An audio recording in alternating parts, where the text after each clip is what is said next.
Hello friends, welcome to Study Track. This is Amrita and आज की इस वीडियो में हम सीखेंगे how to write invitation reply according to CBSE value points.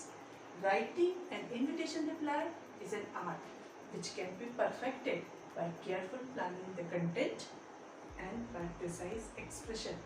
So let us learn how to write a perfect invitation reply.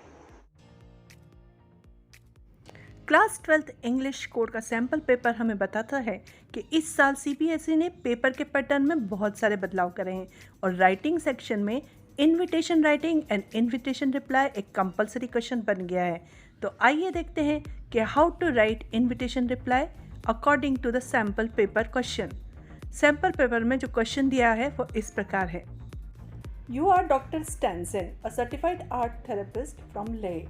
You have been invited by GD Public School Jammu to conduct a seminar for students on art therapy, the way forward. This seminar is to introduce students to the usefulness of art in dealing with personal and social problems. Write your reply in about 50 words, accepting the invitation. Question को पढ़कर सबसे पहले हमें उसके keywords पर focus करना है। हमें लिखना है इनविटेशन रिप्लाई। इसका कीवर्ड है एक्सेप्टेंस, मीन्स आपको एक्सेप्टेंस रिप्लाई लिखना है, means you are accepting this invitation. अब नेक्स्ट थिंग हमें ये डिसाइड करना है कि हमें फॉर्मल रिप्लाई लिखना है या इनफॉर्मल रिप्लाई लिखना है। तो ये हम कैसे डिसाइड करेंगे?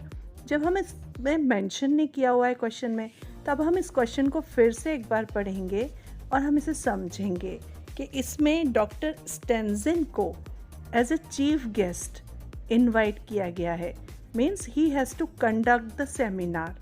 तो एक चीफ गेस्ट को हम पर्सनली इनवाइट करते हैं, तो जो आंसर होगा वो इनफॉर्मल रिप्लाई में लिखा जाएगा। अब हम देखते हैं कि इनफॉर्मल रिप्लाई का फॉर्मेट क्या होता है। तो देखते हैं, सबसे पहले इनफॉर्मल रिप्लाई में लेफ्ट हैंड साइड पर सेंडर्स एड्रेस लिखा जाता है। तो इस क्वेश्चन में सेंडर्स एड्रेस तो दिया नहीं हुआ है, तो हमें इमेजिन करना है। तो हमने इमेजिन किया 28 मॉल रोड लेह।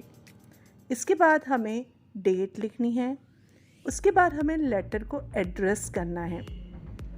तो लेटर जा रहा है जीडी पब्लिक स्कूल, तो हम लेटर को एड्रेस करेंगे उसके प्रिंसिपल को। तो the principal GD public school Jammu. फिर हम सब्जेक्ट लिखेंगे एक्सेप्टेंस ऑफ इनविटेशन। उसके बाद सैल्यूटेशन हम लिखेंगे सर के बाद हम कॉमा नहीं लगाएंगे। अब हम उसका इनविटेशन रिप्लाई लिखना शुरू करते हैं। आपको अगर कोई इनविटेशन देगा तो आप क्या करेंगे? आप उसे थैंक्स बोलेंगे। तो हमको बिगिन भी इसी तरह करना है। हम स्टार्ट करेंगे, thank you so much for your kind invitation to conduct a seminar. अब ये हमने क्वेश्चन में से ही लिया है मैटर। अब इसके बाद हमें इसका इन्वेंट करना है अपने डिटेल्स। तो सेमिनार कब होगा ये हमको डेट इसके आंसर में लिखनी है। Dated 25 October 2020 at 10 AM in your esteemed institution। अब ये हमने इन्वेंट किया, means date, time and venue you have to write in the invitation reply. उसके बाद जो रिमेनिंग इन्फॉर्मेशन है हम वापस क्वेश्चन पेपर में से लेंगे on the topic art therapy the way forward. इसके बाद हम उसकी कंक्लूडिंग लाइन इस तरह से लिखेंगे, I am glad to accept your invitation and confirm my presence in the seminar to introduce students to the usefulness of art in dealing with personal and social problems। उसके बाद हम letter को and इस तरह से करेंगे, your sincere doctor स्टैनसन। अब अगर बाई चांस क्वेश्चन पेपर में दिया होता right a formal acceptance reply, तो आप इसको कैसे लिखते इस आंसर को? तो फॉर्मल रिप्लाई कुछ इस तरह से लिखा जाता है। उसमें हम थर्ड पर्सन का यूज़ करते हैं, same example formal acceptance reply हम कुछ इस तरह से लिखेंगे। इसमें हमें सेंडर्स एड्रेस, डेट या रिसीवर्स एड्रेस कुछ भी नहीं लिखना है, इसको लेटर के फॉर्म में नहीं लिखना है, इसको सिर्फ एज ए पैराग्राफ फॉर्म में हमको लिखना है। सबसे पहले हम ऑन द टॉप लिखेंगे इन्विटेशन रिप्लाई फॉर्मल एक्सेप्टेंस, ये टाइटल हम दे देंगे और उसके बाद हम डायरेक्टली शुरू करेंगे।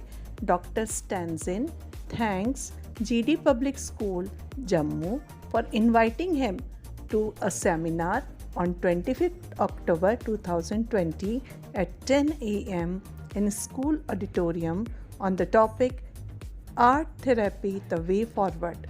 He is pleased to accept the kind invitation. He hopes he will be able to perform his duty to the best of his capacity. अब इन दोनों इन्विटेशंस में क्या अंतर है? जो पहला वाला इन्विटेशन है वो डॉक्टर स्टैंजिन ने खुद लिखा है और जो दूसरा वाला इन्विटेशन है वो ऐसा लगता है कि डॉक्टर स्टैंजिन के किसी सेक्रेटरी ने लिखा है। तो अगर सेक्रेटरी डॉक्टर स्टैंजिन के बिहाफ पर लिखेगा तो वो डॉक्टर स्टैंजिन के बिहाफ पे कुछ इस तरह से लिखेगा कि doctor Stanzin thanks and he is pleased to accept and he hopes he will be able to perform. Means a third person is writing invitation reply for you. So that is the way you are writing the formal reply. अगर यही question होता non acceptance का तो इसका matter किस तरह से change होता? अगर नॉन एक्सेप्टेंस रिप्लाई होता है तो उसमें हम जो आखिरी की लाइनें हैं वो कुछ इस तरह से चेंज कर देते हैं। जैसे इनफॉर्मल नॉन एक्सेप्टेंस रिप्लाई का मैटर कुछ इस तरह से होगा। Thank you so much for your kind invitation to conduct a seminar dated 25th October 2020 at 10 a.m. in your esteemed institution on the topic Art Therapy, the Way Forward. अब आपको accept नहीं करना है, मीन्स आप नहीं आ पा रहे हैं उस प्रोग्राम में, तो जो कंक्लूडिंग लाइन्स हैं वो कुछ इस तरह से चेंज होंगी। I regret to inform you that I will not be able to join the seminar due to some very urgent and unavoidable prior engagements. Please excuse my absence. The inconvenience caused is regretted. तो इस तरह से हम non acceptance reply लिखेंगे और इसको and करेंगे your sincerely doctor स्टैंजिन। अब हमें नॉन एक्सेप्टेंस फॉर्मल रिप्लाई लिखना है तो हम किस तरह से लिखेंगे? हम इसे इस तरह से लिखेंगे, non acceptance formal reply. Doctor Stanzin thanks GD Public School, Jammu for inviting him to a seminar on 25th October 2020 at 10 a.m. in school auditorium on the topic Art Therapy, the Way Forward. He regrets his inability to attend the program due to some prior engagements.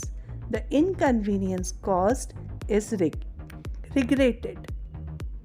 तो आज हमने सीखा how to write invitation reply, formal and informal, acceptance and non-acceptance. I hope this video will be proved very fruitful for the students who are appearing for class 12th board examination. For similar videos, subscribe Study Track and keep watching and keep learning.